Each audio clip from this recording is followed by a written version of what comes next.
আসসালামু আলাইকুম। শুভ্র লিখেছেন হুমায়ুন আহমেদ। তুই আমাদের পা ছুঁয়ে কদম বসি করে দোয়া নিবি না। তুমি যাও, আমি আসছি। তবে পায়েস খাবো না আর কদম বসিও করতে পারবো না, লজ্জা লাগে। শুভ্র গভীর আগ্রহের সঙ্গে পাখির দিকে তাকিয়ে আছে। পাখিটার কি সুন্দর চকচকে কালো গা, যেন গা থেকে কালো আলো বের হচ্ছে। শুভ্র নিজের মনেই হাসলো। কালো আলো আবার কি? আলো আবার কখনো কালো হয় না। পাখিটাকে মজার কিছু শেখাতে হবে, অদ্ভুত কিছু, যেন পাখির কথা শুনে সবাই অবাক হয়ে যায়। এক লাইন গান শেখালে কেমন হয়?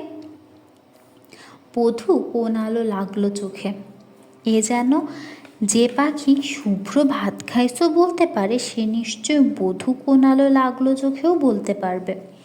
কিংবা আরেকটা জিনিস শেখানো যায়, খিলখিল হাসি। পাখিটা একটু পরপর খিলখিল করে হেসে উঠবে। শুভ্র পরিচিত মানুষদের মধ্যে সবচেয়ে সুন্দর করে হাসে মীরা। একটা টেপ রেকর্ডার নিয়ে মীরার হাসি রেকর্ড করে নিয়ে এলেই হয়। রেকর্ড করা হাসি বারবার পাখিকে শোনানো হবে। মীরাকে আগে বলা যাবে না কেন তার হাসি রেকর্ড করা হচ্ছে। একদিন তার হাসি তাকে ফেরত দিয়ে চমকে দেওয়া যাবে। শুভ্রর বাবা মোতাহের সাহেবের শরীর কয়েকদিন ধরে ভালো যাচ্ছে না। তার ডায়াবেটিস আছে, এখন সঙ্গে যুক্ত হয়েছে অ্যাসিডিটি। মানুষের শরীরে কোনো রোগ একা বাস করতে পারে না, কিছুদিনের মধ্যেই তার সঙ্গে জুটিয়ে ফেলে। যার ডায়াবেটিস আছে তাকে ধরে অ্যাজমাই।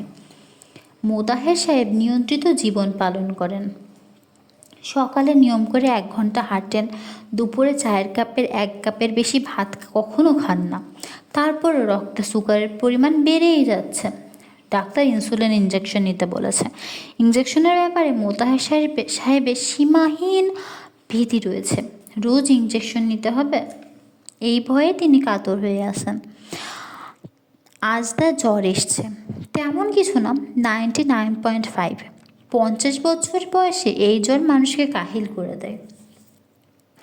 সন্ধ্যার দিকে মনে হচ্ছিল তার শ্বাসকষ্ট হচ্ছিল, বুক ভার, নিঃশ্বাসে কষ্ট। সেই যন্ত্রণা এখন নেই, কিন্তু মাথা ভার ভার হয়ে আছে এবং চোখ জ্বালা করছে। তিনি খাটে চাদর গায়ে শুয়ে আছেন। ঘর ঠান্ডা, এসি চলছে, খাটের পাশে টেবিল ল্যাম্প জ্বলছে, চোখে আলো লাগে। টেবিল ল্যাম্পের উপর একটা টাওয়াল দেওয়া আছে। টাওয়ালের রং সবুজ বলেই ঘরে কেমন যেন সবুজ সবুজ আলো। তিনি চোখ বন্ধ করে শুয়েছিলেন। জাহানারা ঘরে ঢোকার পরেও চোখ না মেলেই বললেন, শুভ্র খুশি হয়েছে? জাহানারা বললেন, খুশি মানে? বাচ্চাদের মতো খুশি। খাঁচার সামনে হাঁটু গেড়ে বসে আছে, এখনই তোমাকে থ্যাঙ্কস দিতে আসবে। থ্যাঙ্কসের কি আছে, জন্মদিনের সামান্য উপহার। জাহানারা অবাক হয়ে বললেন, সামান্য উপহার? তুমি কলমাকান্দা থেকে পাখি আনিয়েছো, অফিসে 3 মাস রেখে কথা শিখিয়েছ, এটা সামান্য হলো? বাংলাদেশের কটা বাবা এমন করে? শুভ্রর বয়স কত হলো? 23। আচ্ছা শোনো, আমি শুভ্রর বিয়ে দিতে চাই।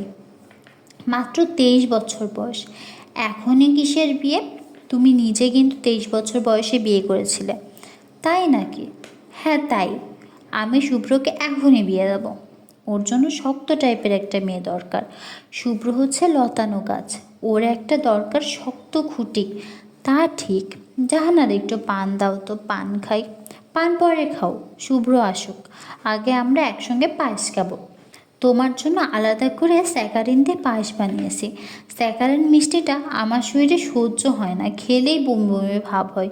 তুমি যখন আগে থেকে জানো যে স্যাকারিন দেওয়া হয়েছে, তখনই বমি বমি ভাব হয়, না জানলে হয় না? যে 2 দিন তোমাকে না জানিয়ে চিনির চা বলে স্যাকারিনের চা খাইয়েছি, তুমি কিছু বুঝতেই পারোনি। মোতাহের সাহেব শোয়া থেকে উঠে বসলেন। এতক্ষণ চোখ বন্ধ করে কথা বলছিলেন, এখন চোখ মেলেন। ঘরে আলো নেই বললেই চলে, সবুজ টাওয়ালে সব আলো চুষে নিয়েছে। তারপরেও চোখ জ্বালা করছে। তিনি স্ত্রীর দিকে তাকিয়ে বললেন, কই শুভ্র তো আসছে না, পাখি নিয়ে কি এখনও বোধহয় খেলছে। ছেলেটি কী যে মজা পেয়েছে, একেবারে বাচ্চাদের স্বভাব। ডেকে নিয়ে আসি।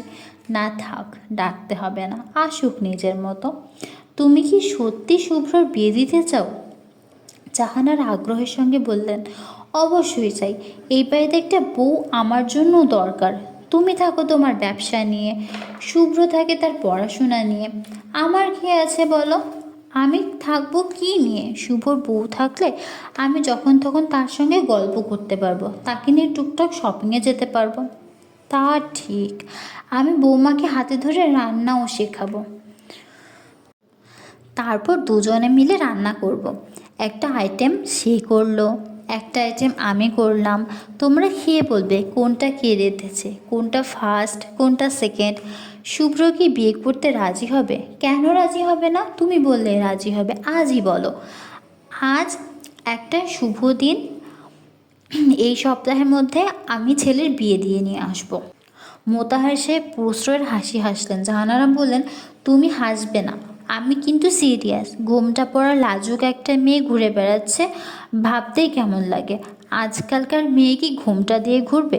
লজ্জার ঘোমটা না, ফ্যাশনের ঘোমটা। আমার ছেলের বউ ঘুরবে। দরজায় টোকা পড়ছে, খোলা দরজা। শুভ্র ইচ্ছা করলে ঢুকতে পারে, তা সে করবে না। দরজায় টোকা দিবে। বাবার ঘরে ঢোকার আগে কোনো ছেলে কি টোকা দেয়? শুভ্রের গলা শোনা গেল, বাবা আসবো? মোতায় সাহেব বললেন, আয়। শুভ্র ঘরে ঢুকে বাবার দিকে তাকিয়ে হাসলো। মোতায় সাহেব মুগ্ধ হয়ে ছেলের দিকে তাকিয়ে আছেন। কি সুন্দর গায়ের রং, মাথা ভর্তি কুকড়ানো চুল, পাতলা ঠোঁট লালচে হয়ে আছে, মনে হচ্ছে খুব হালকা করে লিপস্টিক দেয়া। মোতাহের সাহেব তা এবং জাহানার দুজনেরই গায়ের রং ময়লা। তাদের বংশে কুকড়ানো চুল কারো নেই। ছেলেটি এত সব সুন্দর জিনিস কোথা থেকে পেল? জাহানারা প্রায়ই বলেন, ছেলে না হয়ে যদি মেয়ে হতো কত ভালো হতো। আমি কত সুন্দর একটা মেয়ে পেতাম। তেমনি সুন্দরী মেয়ে তো আজকাল দেখাই যায় না। শুভ্র যদি মেয়ে হতো, আমি তার রাখতাম জুই। বিছনায় যখন শুয়ে থাকে মনে হয় কেউ এক খোলই জুই ফুল ঢেলে রেখেছে। ছেলে হবার জন্য কঠিন একটা নাম রাখতে হলো, উচ্চারণ করতে গিয়ে দাঁত ভেঙে যায়। শুভ্র নামটা উচ্চারণ করার পর শেষ হয় না, মুখের ভিতর র র র করে কিছুক্ষণ বাজে। মোতাহের সাহেব বলছেন ছেলেটার মোতাহের সাহেব বলছিলেন, ছেলের নাম টগর রাখলে কেমন হয়? টগর সাদা ফুল, নামের বানানো কঠিন না, যুক্তাক্ষর নেই। জাহানারা ফুলের নামে ছেলের নাম রাখতে রাজি হলেন না। ফুলের নামে ছেলের নাম রাখলে সেই ছেলে মেয়েলি স্বভাবের হয়। সামান্য কিছুতেই খুন খুন করে কাঁদে, কথা বলার সময় মাথা কাত করে রাখে, 9-10-এ পড়ার সময় পাছা দুলিয়ে হাঁটা রক্ত করে। ছি!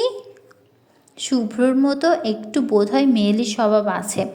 অতি সামান্য কারণে তার চোখ ছলছল করে, মাঝে মাঝে টপ টপ করে চোখ থেকে পানিও পড়ে। যদিও শুভ্র তার মাকে বলেছে চোখ খারাপের জন্য তার চোখে পানি জমে থাকে। জাহানারা ছেলের কথা পুরোপুরি বিশ্বাস করেন না। কত মানুষেরই তো চোখ খারাপ থাকে, তাদের সবার চোখ দিয়ে কি টপ টপ করে পানি পড়ে নাকি? শুভ্র বাবার বিছানার পাশে দাঁড়িয়ে আছে, তাকে বসতে না বলা পর্যন্ত বসবে না। মোতাহের সাহেব বললেন, দাঁড়িয়ে আছিস কেন, চেয়ার টেনে বস। শুভ্র চেয়ার টানল না, চেয়ার যেখানে রাখা ছিল সেখানে বসতে বসতে বলল, বাবা তোমার শরীর কি খুব খারাপ? মোতাহের সাহেব সঙ্গে সঙ্গে বললেন, হ্যাঁ শরীরটা খারাপ, বেশ খারাপ। আজ অবশ্য জ্বর এসছে, জ্বর না এলেও বলতাম শরীর খারাপ। শুভ্র কিছু বলল না। মোতাহের সাহেব একটু মন খারাপ করলেন। কেউ যদি তার শরীর খারাপ বলে তাহলে খুব স্বাভাবিকভাবে জিজ্ঞাসা করতে হয় কি হয়েছে, অথচ শুভ্র কিছুই জিজ্ঞাসা করছে না, চুপ করে চেয়ারে বসে আছে। জাহানারা বললেন, শুভ জন্মদিন শুভ্র, তোর 23 বছর বয়স হয়ে গেছে, কল্পনাই করা যায় না। শুভ্রর মার দিকে তাকিয়ে হাসলো। জাহানারা বললেন, একটু আগে তোর বাবার সঙ্গে কী নিয়ে কথা হচ্ছিল জানিস? তোর বিয়ে নিয়ে। আমরা দুজন মিলে ঠিক করেছি তোর বিয়ে দিয়ে দেব। বাড়িতে বালিকা বধূ নিয়ে আসবো। বৌমাকে বলা থাকবে যে সে যেন সবসময় পায়ে নুপুর পরে থাকে, যেখানে যাবে ঝমঝম করে নুপুর বাজবে। শুভ্র আবারও হাসলো। এই হাসির মানে কি? যেহেতু শুভ্রর চোখ মোটা চশমার আড়ালে ঢাকা, তার হাসির মানে বোঝা যায় না। জাহানারা বললেন, তোর পছন্দের কেউ আছে? থাকলে বল। শুভ্র বাবার দিকে ফিরে খুব স্বাভাবিক গলায় বললেন, ময়না কি খায় বাবা? শুভ্র বাবার দিকে তাকিয়ে খুব স্বাভাবিকভাবে বললেন, ময়না কি খায় বাবা? বিয়ের প্রসঙ্গে সে একবারও গেল না, হ্যাঁ না কিচ্ছু না, সম্পূর্ণ অন্য প্রসঙ্গ। মোতাহের সাহেব বললেন, ফলমূল খাই, কলা, আপেল, ধানও খাই, তবে কম। মাঝে মধ্যে শুকনো মরিচের বিচি খাই। পাখিটা আমার খুব পছন্দ হয়েছে। মোতায়ের সাহেব আনন্দিত গলায় বললেন, পছন্দ কদিন থাকে এটা হচ্ছে কথা, পশু পাখি পোষা যন্ত্রের মতো না। জাহানারা বললেন, তোর বাবার উপহার তোর খুব পছন্দ, সেটা বুঝতে পারছি। আমার উপহারটা পছন্দ হয় কিনা দেখ তো। মোতায়ের সাহেব আগ্রহ নিয়ে বললেন, তুমি কি দিচ্ছ? আগে বলবো কেন, ও গিফট র্যাপ করে নিজেই খুলে দেখুক। জাহানারা গিফটের ছোট প্যাকেটটা ছেলের দিকে দিলেন। শুভ্র প্যাকেট খুলছে, জাহানারা ধরার চেষ্টা করছেন। ছেলেটা প্যাকেট খোলার কাজটি আনন্দের সঙ্গে করছে, কি না কি আগ্রহের সঙ্গে করছে। মনে হয় মনে হয় না খুব আগ্রহের সঙ্গে খুলছে। হাত দিয়ে প্যাকেট খুলছে, তাকিয়ে আছে অন্যদিকে। আগ্রহে নয় খুললে প্যাকেটটার দিকে তাকিয়ে থাকতো। তিনি ছেলের জন্য একটা দামি সিগারেটের লাইটার কিনেছেন, পাথরের লাইটার। ঘন্টায় 15 কিলোমিটার বেগ বাতাস বইলেও এই লাইটার জ্বালানো যাবে। তিনি জানেন শুভ্র সিগারেট খায় না, তাতে কি, কখনো সখনো খাবে। ছেলেটাকে লাইটার উপহার দেওয়ার পিছনে আরেকটি কারণ আছে। তিনি বলতে যাচ্ছেন, শুভ্র তুমি বড় হয়েছ। লাইটার পেয়ে ছেলেটি কি করে কে জানে। শুভ্র রেজার, শেভিং ক্রিম, ব্রাশ। শুভ্র কাঁদো কাঁদো গলায় বলছিল, মা শেভিংয়ের জিনিসপত্র কেন দিলে? আমি বললাম, ও মা, তোর গাল ভর্তি ফিনফিনে দাড়ি, নাকের নিচে গোঁফ, তুই শেভ করবি না? দাড়ি গোঁফ রেখে সন্ন্যাসী হবি? এই কথা শুভ্রর এই কথাই শুভ্রর চোখে পানি এসে গেল এবং চোখ মুছতে মুছতে বলল, আমি কোনোদিন গোঁফদাড়ি ফেলবো না। আশ্চর্য কাণ্ড, সত্যি সত্যিই সে তাই করলো। কলেজের পুরো 2 বছর মুখ ভরতে ফিনফিনে দাড়ি, কী বিশ্রী অবস্থা। সবাই হাসাহাসি করে। এর মধ্যে তাদের টিচার শুভ্রকে ডেকে বললেন, যারা জীবনে কখনো দাড়ি গোঁফ ফেলে না তারা বেহেশতের লাইলি মজনুর বিয়ে খেতে পারে বলে শুনেছি। তুমি ওই বিয়ের দাবাত খাওয়ার ব্যবস্থা করছো? কে জানে আসছে সিগারেট লাইটার নিয়ে কী করে, মনে হয় না কিছু করবে। সে তো আর ছেলে মানুষ শুভ্র না, বড় হয়েছে। শুভ্র লাইটার হাতে নিল, মার দিকে তাকিয়ে হাসি মুখে বলল, মা আমি সিগারেট খাই না। জাহানারা আনন্দিত গলায় বলল, সেটা তোকে বলতে হবে না, আমি জানি। শখে পড়ে যদি বন্ধু বান্ধবের সাথে কখনো খাস, আর না খেয়ে থাকলেও একটা লাইটার থাকলো তোর কাছে, মাঝে মধ্যে আগুন জ্বালাবার দরকার পড়ে না। ধর ইলেকট্রিসিটি চলে গেল, মোম খুঁজে পেয়েছিস কিন্তু দেশালাই পারছিস না। তোমাকে এত ব্যাখ্যা করতে হবে না মা, তোমার উপহার আমার পছন্দ হয়েছে। পাথরটা সুন্দর না? হ্যাঁ, পাথরটা সুন্দর। এই পাথরের নাম ম্যালাকাইট। ম্যালাকাইট খুব সুন্দর পাথর। মোতাহের সাহেব আগ্রহ নিয়ে বললেন, কী নাম বললি? ম্যালাকাইট। সব পাথর চিনিস নাকি? সব পাথর চিনি না, 2-1টা চিনি। তুমি আঙ্গুলে যে আংটি পরে আছো, এই পাথরটা হলো অ্যাজেট, বাংলায় বলে আকিক। রাসূলুল্লাহ আকিক পাথর পরতেন। এক প্যামিস্টকে হাত দেখিয়েছিলাম, সে বলেছিল চুনি পাথর পরতে, তাহলে স্বাস্থ্যটা ভালো থাকবে। চুনি পাথর দেখলে চিনতে পারবি? পারবো, লাল পাথর। তবে পাথরে স্বাস্থ্য ভালো হয় না, সব পাথরই আসলে অ্যালুমিনিয়াম অক্সাইড। কোনো অ্যালুমিনিয়াম অক্সাইডে সামান্য লোহা থাকে, কোনোটাই কপার। চুনি পাথরেও যা নীলাওতা। সব পাথর আসলে এক। মোতাহের সাহেব বললেন, সব মানুষ তো একরকম, নাক মুখ চোখ নিয়েই মানুষ। তারপরেও একজনের সঙ্গে আরেকজনের কোনো মিল আছে? তোর মতো আরেকজনের শুভ্র কি আছে? বাবা আমি পাথর না, আমি মানুষ। জাহানারা বললেন, এত জ্ঞানী জ্ঞানী কথা শুনতে ভালো লাগছে না, চল পায়েস খেতে যাই। মোতায়ের সাহেব বললেন, এখানে আনতে পারবো না? জাহানারা বললেন, এখানে আনতে পারবো না, খাবার ঘরে চলো। শোবার ঘরে খাওয়া দাওয়া আমার একটুও পছন্দ না, খাবার পড়ে থাকে, পিঁপড়ে ওঠে। মোতাহের সাহেব উঠতে ইচ্ছা করছিল না, কিন্তু জাহানারা গোপনে তাকে চোখে ইশারা করলেন, খাবার ঘরে জন্মদিন উপলক্ষে অন্য কিছু আছে। মনে হয় মোমবাতি জ্বালানো হয়েছে, কেকও থাকতে পারে, গত বছর ছিল। জাহানারা খাবার ঘরে ঢুকে অত্যন্ত বিরক্ত হলেন। বিনুকে যেভাবে সব গুছিয়ে রাখতে বলেছিলেন সে সেভাবে কিছুই করেনি।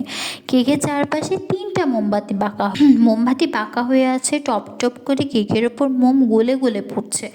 পায়েস খাবার জন্য লাল বাটি বের করতে বলেছিলাম, সে করেছে নীল বাটি। তারা 3জন মানুষ, 3 বাটি বের করার কথা, সে বের করেছে 4টা। তার মানে মেয়েটা কি মনে করছে, সে নিজেও সবার সাথে পায়েস খাবে? এত সাহস কেন হবে? জাহানারা বিনুর দিকে তাকিয়ে বললেন, ঠিক আছে, তুমি এখন ঘুমোতে যাও, যাবার আগে পায়েসের বাটি বদলে দিয়ে যাও। লাল বাটি দিতে বলেছিলাম না? কি বলি, মন দিয়ে আগে শুনবা না? মানুষ 3জন, আর তুমি বাটি কেন 4টা বের করলে? বিনু মোতাহের সাহেবের দুঃসম্পর্কের ভাগ্নি। সে নেত্রকোনা থেকে ঢাকা এসেছে ইউনিভার্সিটি ভর্তি পরীক্ষা দিতে। ভর্তি পরীক্ষা হয়ে গেছে, সে এখনও ফিরে যাচ্ছে না, কারণ তার বাবা তাকে নিতে আসেনি। জাহানার অত্যন্ত খুশি যে বিনুর ভর্তি পরীক্ষা খারাপ হয়েছে। ইউনিভার্সিটিতে ভর্তি হওয়া মানে প্রথম 1.5 বছর 2 বছর হলে সিট পাবে না, মেয়েটাকে এই বাড়িতেই রাখতে হবে, নানান যন্ত্রণা। জাহানারা যন্ত্রণা পছন্দ করে না, তার ছিমছাম সংসার, এখানে যন্ত্রণার স্থান নেই। জাহানারা ছেলের দিকে তাকিয়ে আছেন, তার মন বেশ খারাপ, কারণ শুভ্রকে দেখে মনে হচ্ছে না জন্মদিনের কেক, মোমবাতি এইসব দেখে সে খুশি হয়েছে। তার বোধহয় ঘুম পাচ্ছে, সে 2বার হাই তুলল, মার দিকে তাকিয়ে বলল, কেকটা খেতে ইচ্ছা করছে না মা। জাহানার গভীর গলায় বললেন, খেতে ইচ্ছা না করলে না হলেও খাবি, এটা তো ওষুধ না যে জবরদস্তি করে খাওয়াতে হবে। তুমি রাগ করছো নাকি? তুই কেক খাবি না, এতে আমার রাগ করার কি আছে? ঠিক আছে মা, তুমি আমাকে ছোট্ট দেখে একটা পিস দাও, ইচ্ছে করছে না। শুধু শুধু খাবি কেন? তোমাকে খুশি করার জন্য খাবো। মাকে খুশি করার জন্য ঈশ্বরচন্দ্র বিদ্যাসাগর দামোহর নদী সাঁতরে পার হয়েছিলেন, আমি না হয় এক পিস কেকই খেলাম। মোতাহের সাহেব বললেন, মাকে খুশি করার জন্য বিদ্যাসাগর এই কাজ করেননি, তার মাকে দেখতে ইচ্ছা করেছিল, খেয়া নৌকা ছিল না, তাই নদী সাঁতরে পার হয়েছিলেন। শুভ্র বলল, এই খবর জেনে তার মা নিশ্চয়ই খুশি হয়েছিলেন, যে কোনো মাই খুশি হবে। শুভ্র হাসি হাসি মুখে বলল, তাহলে বাবা, আমার স্টেটমেন্ট তো ভুল নেই? জাহানারা বিরক্ত গলায় বললেন, এইসব জ্ঞানী ধরনের তর্কাতর্কি আমার অসহ্য লাগে। শুভ্র কেক খাচ্ছে। জাহানারা মনে হলো কেকটা শুভ্র খুব আগ্রহ করেই খাচ্ছে। এই পিস শেষ করার পর সে হয়তো আরেকটা পিস চাইবে। জাহানারা বললেন, খেতে কেমন লাগছে রে শুভ্র? ভালো। আরেকটা পিস খাবি? খাবো। আচ্ছা মা, বিনু মেয়েটাকে কখনো হাসতে শুনেছ? জাহানারা তীক্ষ্ণ দৃষ্টিতে ছেলের দিকে তাকালেন, স্বামীর দিকেও একবার তাকালেন। শুভ্র বিনুর প্রসঙ্গে কথা বলবে কেন? বিনু কে? ভর্তি পরীক্ষা দিতে এসেছে, পরীক্ষা দেওয়া হয়েছে, এখন চলে যাবে, তার সম্পর্কে কথা কেন? শুভ্র বলল, মা, তুমি বিনুর হাসি কি শুনেছ? জানতে চাচ্ছিস কেন? আমার একটা দরকার আছে, এখন তোমাকে বলা যাবে না, তোমাদের জন্য একটা সারপ্রাইজ অপেক্ষা করছে। বিনুর হাসি কি তুমি শুনেছ? জাহানারা বলল, না শুনিনি, সবার হাসি শুনে বেড়ানোর সময় আমার নেই। বিনুর সাথে কি তোর প্রায়ই কথা হয়? মাঝে মাঝে কথা হয়, তবে কখনো খিলখিল করে হাসতে শুনিনি। জাহানারা ভুরু কুঞ্চিত হলো। মোতাহের সাহেব ছেলের দিকে তাকালেন। শুভ্র বলল, তোমরা তো অবাক হচ্ছ কেন মা?